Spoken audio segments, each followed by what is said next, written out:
Alright, so if the HTC One M9 and the Samsung Galaxy Note 4 had a baby,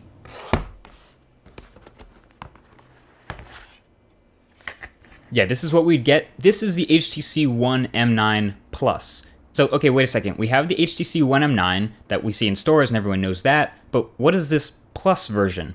In short, it's just a slightly better version of the flagship that's already out, as the name implies. So, okay, check this out. Here's a couple of new additions. Number one, a slightly larger 5.2-inch Quad HD display. Yes, 2560 by 1440, so it's 0.2 inches larger and also brighter and sharper than the 1080p display in the regular One M9. It's also a little bit slightly cooler in color temperature, but overall, a superior display.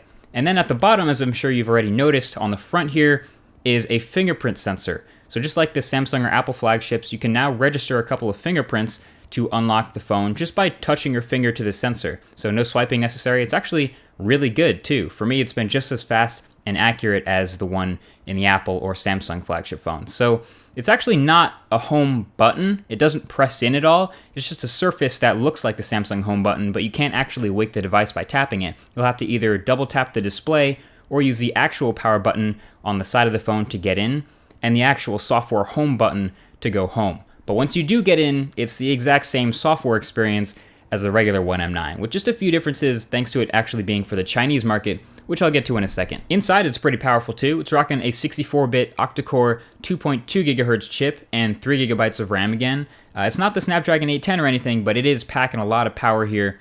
And curiously enough, even though it is a little bit of a bigger phone, it does still have the same size battery. So it's still rocking a 2,840 milliamp hour battery like the regular One M9. But the last big difference here is around the back, and it's the camera, or cameras. It's rocking a 20 megapixel sensor again, this time with the round housing instead of square, and you have your dual LED flash, and then up top, you have your depth sensor again, that one from the One M8 of last year.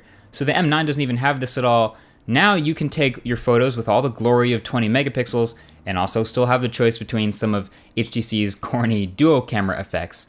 Not saying they'll be pretty photos, but hey, the effects are there. So either way, it is a slightly larger phone, it's a slightly different phone, it's pretty comparable to hold in the hand, it still has the same button placement as the original One M9, but everything else is straight from that already popular flagship, so from the excellent build quality to the pretty much unmatched boom sound speakers. So this brings to mind what we saw with the Prime phones of last year. We had the self-named LG G3 Prime and the Samsung Galaxy S5 Prime, and I did a video about both of those, sort of explaining what Prime phones are, and the same applies here. This HTC One M9 Plus is another one of those phones that's only going to be sold in China, and if you want to get it in your pocket, you'll have to import it, which comes at a cost of its own. Shout out to dbrand skins for helping out with that. And yeah, it has its own optimizations for that market, because as far as HTC is concerned, this is what the Chinese market wants. And the One M9 we see here in US stores is exactly what the US market wants. Now, I'm not saying I disagree with that, but I'll tell you right now, I would have loved to see the One M9 Plus in stores here, considering that it's basically objectively a better phone than the One M9 in a couple of ways.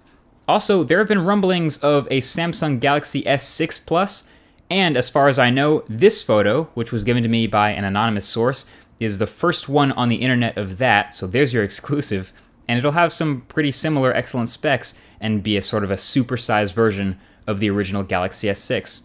So there you go. Plus is the new Prime. Thanks for watching, guys, and I'll talk to you in the next one. Peace.